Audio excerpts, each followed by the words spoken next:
ஜீவனுள்ள இயேசுவின் நாமத்தினால் உங்கள் ஒவ்வொருவரையும் இந்த அனுதின நல்வாழ்வு நிகழ்ச்சிக்கு நாங்கள் அன்போடு வரவேற்கிறோம். இந்த புதிய நாளில் ஆண்டவருடைய வார்த்தை உங்களை ஆளுகை செய்யும் என்று நான் விசுவாசிக்கிறேன். நான் அடிக்கடி சொல்கிற ஒரு காரியம்தான், வார்த்தை தான் ஒரு மனுஷனை உருவாக்கும். கர்த்தருடைய வார்த்தை தான் ஒரு மனுஷனை ஆளுகை செய்து ஆசீர்வாதங்களையும் கிருபைகளையும் கொண்டு வந்து சேர்க்கும். இன்றைக்கும் ஆண்டவர் உங்களுக்கு என்று வைத்திருக்கிற வார்த்தையை நான் சொல்ல ஆசைப்படுறேன். அதற்கு முன்பதாக நீங்கள் இருக்கிற இடத்துல அப்படியே கண்களை மூடி, பரிசுத்த ஆவியானவரே, இந்த வார்த்தை ஒவ்வொருவரையும் தேற்றப் போகிறதற்காக நன்றி. இந்த வார்த்தை ஆண்டவரே ஒவ்வொருவரையும் ஆளுகை செய்ய போகிறதற்காக நன்றி. ஆண்டவரே, உம்முடைய கரத்தின் கிரியை பிள்ளைகளை பார்க்க நீர் ஆண்டவரே வைக்கப் போகிறதற்காக நன்றி அப்பா. ஆசீர்வதிங்க, நன்மையும் கிருபையும் சூழ்ந்து கொள்ளட்டும் இயேசுவின் நாமத்தில் பிதாவே, ஆமேன் ஆமேன். இந்த நாளிலும் ஆண்டவர் உங்களுக்கு என்று ஒரு வார்த்தையை ஆண்டவர் வைத்திருக்கிறார். அந்த வார்த்தையை நான் வாசிக்க நான் விரும்புகிறேன். சங்கீதம் 104 சங்கீதம் 28 வசனம் இப்படியாய் சொல்கிறது. சங்கீதம் 104 சங்கீதம் 28 வசனம், நீர் கொடுக்க அவைகள் வாங்கிக் கொள்ளும், நீர் உம்முடைய கையை திறக்க அவைகள் நன்மையால் திருப்தியாகும். ஆம் தேவ பிள்ளைகளே, இன்றைக்கும் ஆண்டவர் இந்த வார்த்தையின் மூலியமாக அவங்களோடு பேச போறார். மறுபடியும் நான் வாசிக்கிறேன் பாருங்க. நீர் கொடுக்க அவைகள் வாங்கிக் கொள்ளும் என்று சொல்லி ஆண்டவர் கொடுக்க விரும்புகிறார். இதுவரைக்கும் மனிதர்கள் கரத்தினால் நீங்கள் ஆசீர்வாதத்தை வாங்கியிருக்கலாம். மனுஷனுடைய கரத்தினால் ஒரு பெரிய ஒரு கிஃப்டை நீங்கள் வாங்கியிருக்கலாம். ஒருவேளை மனுஷனுடைய கரத்தினால் நீங்கள் ஆசீர்வதிக்கப்பட்டிருக்கலாம். மனிதன் உங்களை நடத்தியிருக்கலாம், அல்லது ஒரு அதிகாரம் அல்லது ஒரு பெரிய உயர்ந்த ஸ்தானத்தில் இருக்கிற நபர்கள் உங்களை நடத்தியிருக்கலாம். அவர்கள் உங்களுக்கு கொடுத்திருக்கலாம். இன்றைக்கு ஆண்டவர் உங்களை பார்த்து சொல்கிறாரு, நான் கொடுக்க நீங்கள் பெற்றுக்கொள்ள போறீங்க. அவர் கொடுக்க விரும்புகிறார். அவர் கொடுக்கும் பொழுது எப்படி கொடுப்பார்னா, பெஸ்டானதை கொடுப்பார், நிலையா இருக்கிறத கொடுப்பார். உங்களுக்கு சகல நாட்களிலும் ஆசீர்வாதமாய் இருக்கக்கூடிய காரியத்தை அவர் கொடுப்பார். மனிதன் கொடுப்பான் என்றால், சில உறவுகள் உங்களுக்கு கொடுக்கும் என்றால், சில மனிதர்கள் உங்களுக்கு கொடுப்பார்கள் என்றால், நிச்சயமா ஒரு நாள் இல்லை ஒரு நாள் கொடுத்ததை சொல்லி காமிச்சிருவாங்க. அநேக அனுபவங்கள் நீங்கள் பார்த்துருப்பீங்க, உங்கள் வாழ்க்கையில் நடந்திருக்கும் பாருங்கள். நிச்சயமாக மனுஷன் செய்வானா, ஒரு நாளில் சொல்லி காமிச்சிருவான். ஆனால் ஆண்டவர் கொடுக்கும் பொழுது, ஆண்டவர் என்றைக்குமே கொடுத்ததை நான் தான் கொடுத்தேன் எங்கேயுமே, இந்த பரிசுத்த வேதாகமத்தில் சரி, எங்கேயுமே அவர் கொடுத்ததை அவர் சொல்லி காட்டுகிற தெய்வமே இல்லை. ஆண்டவர் கொடுப்பார். நான் மறுபடியும் வாசிக்கிறோம் பாருங்க. நீர் கொடுக்க அவைகள் வாங்கிக் கொள்ளும். இன்றைக்கு ஆண்டவர் அவர் கரத்தை நீட்டி, அவருடைய பலத்தினால் அவர் உங்களுக்கு கொடுக்க போறார். மனுஷன் கொடுக்கும் பொழுது அவனுடைய சக்திக்கு ஏற்றபால் கொடுப்பான். மனிதன் கொடுக்கும் பொழுது அவனுக்கு என்ன பலன் இருக்கோ, அவனால் என்ன முடியுமோ அதை செய்வான். ஆனால் இன்றைக்கு ஆண்டவர் உங்களுக்கு எப்படி செய்ய போறார்னா, அவர் பலத்தினால, அவருடைய வல்லமையினால, அவருடைய கிருபையினால நீர் கொடுக்க நாங்கள் பெற்றுக்கொள்வோம். எத்தனை பேர் இந்த வார்த்தையை விசுவாசமா சொல்ல நீங்க ஆசைப்படுறீங்க? ஆண்டவர், நீங்க கொடுக்க போறீங்கப்பா, நீங்க என் வாழ்க்கையில கொடுக்க போறீங்க, நீங்க தடைகளை உடைக்க போறீங்க, உங்க கரத்தினால எங்களை ஆசீர்வதிக்க போறீங்க, உங்க கரத்தினால என் வியாதி நீங்க போகுது, உம்முடைய கரத்தினால நீர் கொடுக்க. அவர் கொடுத்தா அது சுகமா இருக்கலாம், ஆசீர்வாதமா இருக்கலாம், ப்ரொமோஷனா இருக்கலாம், நல் வாழ்க்கையா இருக்கலாம். அவர் கரத்திலிருந்து வரும் என்றால், அவர் கொடுப்பார் என்றால், நிச்சயம் பரிபூர்ணமாய் நிரந்தரமாய் அது உங்களுக்குள், உங்கள் குடும்பத்திற்குள் வாசம் செய்யும். அது உங்களுக்கு பயன்படும். நீர் கொடுக்க அவைகள் வாங்கிக் கொள்ளும்.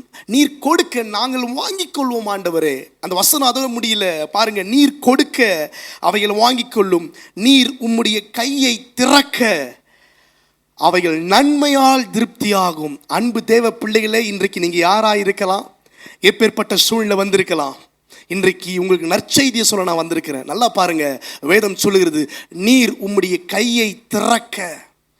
கர்த்தருடைய கரம், கர்த்தருடைய கைகள் உங்களுக்காக திறக்கப்பட போகுது. உம்முடைய கையை திறக்க நாங்கள் நன்மையால் திருப்தி ஆவோம். ஆண்டவர் நன்மையினால உங்களை திருப்தியாக்க விரும்புகிறார்.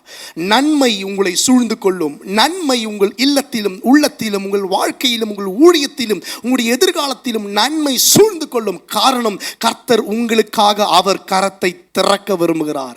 நீர் கொடுக்க நாங்கள் பெற்றுக்கொள்வோம். உம்முடைய கரத்தை திறக்க அது நன்மையால் திருப்தியாகும்.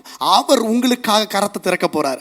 அவர் திறக்க போறார். ஒருவேளை இந்த மனுஷன் எனக்காக வாதாடுவாரா, இந்த மனிதன் எனக்காக யுத்தம் பண்ணுவாரா, இந்த மனுஷன் எனக்கு ரெஃபர் பண்ணுவாரா, இந்த மனுஷன் எனக்கு சப்போர்ட் பண்ணுவாரா, ஸ்பான்சர் பண்ணுவாரா, ஹெல்ப் பண்ணுவாரா, எனக்கு இவர் உதவி செய்வாரா, இவருடைய தயவு கிடைக்குமான்னு சொல்லி அநேக நாள் மனுஷனை நம்பி நம்பி நம்பி சோர்ந்து போய் தோற்று போய் இன்றைக்கு நீங்கள் உட்கார்ந்து கொண்டிருக்கலாம். இன்றைக்கு பரலோகம் உங்களை பார்த்து சொல்லுது, உங்களுக்காக அவருடைய கை திறக்கப்பட போகுது.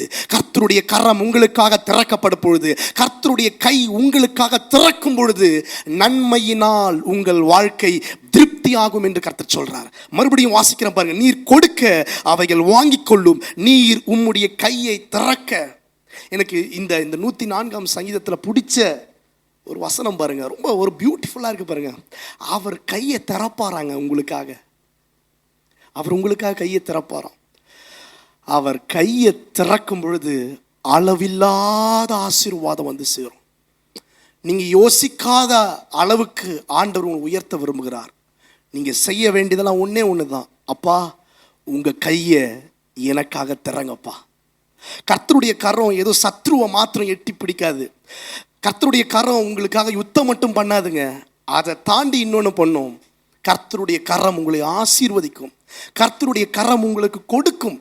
கர்த்தருடைய கரம் உங்களை வாழ வைக்கும். கர்த்தருடைய கரம் உங்களை உயர்ந்த ஸ்தானத்திற்கு கொண்டு போகும். நீர் கொடுக்க நாங்கள் வாங்கிக் கொள்வோம்.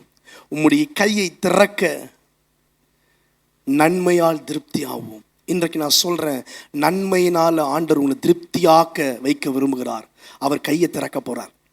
அவருடைய ஆணி பாய்ந்த கரம், அவருடைய வல்லமையின் கரம், அவருடைய சுகமாக்குகிற கரம், அவருடைய அதிகாரத்தின் கரம், அவருடைய அபிஷேகத்தின் கரம், அவருடைய கிருபையுள்ள கரம், இரக்கத்தின் கரம், தேற்றுகிற கரம், உங்க கையை பிடித்து நடத்துகிற கரம் உங்களுக்காக திறக்க போகுது. உங்களுக்காக திறக்க போகுது. நீர் உம்முடைய கையை திறக்கும் பொழுது நன்மையும் திருப்தியான ஆசீர்வாதமும் உங்க வாழ்க்கைக்குள்ள வரப்போகுது. உங்க உள்ளத்துக்குள்ள வரப்போகுது. நீர் கொடுக்க நாங்கள் வாங்கிக் கொள்வோம். நீர் உம்முடைய கையை திறக்க நன்மையால் திருப்தி ஆவோம். இந்த வார்த்தை இந்த நாளில் உங்கள் வாழ்க்கையில் கிரியை செய்ய போகுது. கர்த்தருடைய கரம் உங்களுக்காக திறக்கப்பட போகுதுங்க. கர்த்தருடைய கரம் உங்களுக்காக திறக்கப்பட போகுது. எல்லாம் எதிர்பாருங்க, பரலோகத்தை நோக்கி எதிர்பாருங்க. அப்பா, உங்க கை எனக்காக திறக்கப்படட்டும்ப்பா. நீங்க கொடுங்கப்பா, நீங்க கொடுங்க. மனுஷன் கொடுத்தா சொல்லி காமிச்சிருவான். மனுஷன் கொடுத்தா நிச்சயமா அது பாதியிலே போயிடும்பா. நீங்க கொடுக்கும் பொழுது, உங்க கரத்தினால கொடுக்கும் பொழுது, உங்க கரத்திலிருந்து எனக்கு வரும் பொழுது பெஸ்டா வரும். அது வேற லெவலா என் வாழ்க்கையில் அமையும்பா. எத்தனை பேர் விசுவாசிக்கிறீங்க? எத்தனை பேர் நம்புறீங்க? இந்த நாளில் அவர் உங்களுக்காக கொடுக்க போறார். அவருடைய கரத்திலிருந்து எடுத்து கொடுக்க போறார். அவருடைய பலத்தினால கொடுக்க போறார். அவருடைய சக்தினால, அவருடைய ஆற்றலால உங்களுக்கு அவர் கொடுக்க போறார். அவருடைய இரக்கத்தினாலும் கிருபையினாலும் அவருடைய பரிசுத்த கரத்தை நீட்டி உங்களை ஆசீர்வதித்து அவர் கொடுக்க நீங்கள் பெற்றுக்கொள்வீர்கள். அவர் கையை திறக்க நீங்கள் நன்மையினால் திருப்தி ஆவீர்கள். உங்க வாழ்க்கையில் இதுவரைக்கும் தீங்க பார்த்திருக்கலாம், இதுவரைக்கும் தீமையை பார்த்திருக்கலாம், இதுவரைக்கும் விபத்துக்களை பார்த்திருக்கலாம், இதுவரைக்கும் துர்ச்செய்தியை நீங்கள் கேட்டிருக்கலாம், இதுவரைக்கும் நாச மோசங்களை கேட்டிருக்கலாம், இதுவரைக்கும் வாதைகளை நீங்கள் பார்த்திருக்கலாம். இன்றிலிருந்து நன்மைகளை பார்ப்பீர்கள். திருப்தியான அனுபவங்கள் உங்கள் வாழ்க்கையில் நடக்கும். ஆசீர்வாதமான காரியங்கள் உங்கள் வாழ்க்கையில் நடக்கும். காரணம், அவருடைய கரம் உங்களுக்கு நேரம் நீட்டப்பட்டு கொண்டிருக்கிறது. அவருடைய கரம் உங்களுக்காக திறக்கப்படுகிறது. பெற்றுக்கொள்ளுங்க அந்த அபிஷேகத்தை, அந்த கிருபையை. எத்தனை பேர் விசுவாசிக்கிறீங்க? எனக்காக அவர் கரத்தை திறப்பார். எல்லாம் அப்படியே கண்களை மூடி இந்த வார்த்தைக்காக, நீர் கொடுக்க நாங்கள் பெற்றுக்கொள்வோம். உம்முடைய கையை திறக்க நன்மையினால் நாங்கள் திருப்தி ஆவோம். ஆண்டவரே, இந்த வார்த்தை ஒவ்வொருடைய வாழ்க்கையும் அசைத்ததற்காக நன்றி அப்பா. உம்முடைய கரத்தை நீட்டி இவர்களை ஆசீர்வதித்ததற்காக நன்றி அப்பா. நன்மையும் கிருபையும் இவர்களை சூழ்ந்து கொள்ளட்டும். ஆசீர்வதிங்க இயேசுவின் நாமத்தில் பிதாவே, ஆமேன், ஆமேன். God bless you, God be with you.